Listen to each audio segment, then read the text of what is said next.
वजीर फाइनेंस हरीश राव ने एक मरतबा फिर इंसानी हमदर्दी का मुजाहरा किया है। उन्होंने सिद्दीपेट जिले में पेश आए सड़क हादसे पर फौरी तौर पर अपनी कारों के काफिले को रुकवाया और एम्बुलेंस तलब करते हुए जख्मियों को इलाज के लिए अस्पताल मुंतकिल करवाया।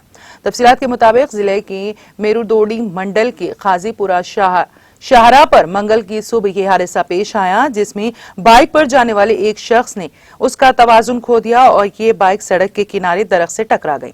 इस हादसे में बाइक पर सवार शख्स की बीवी और बच्चे जख्मी हो गए।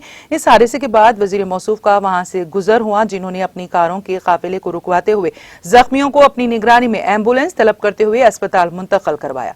वजीर मौसूफ की इस इंसानी हमदर्दी के मुख्तलिफ गोशों से सताइश की जा रही है। नाज़रीन, हमारे टीटीवी न्यूज को सब्सक्राइब करें, बेल आइकॉन को प्रेस करें, शेयर करें और लाइक करना ना भूलें। और किसी भी एडवर्टाइजमेंट के लिए हमारे इस नंबर पर कांटेक्ट करें। हमारा नंबर है 9550102020 पर।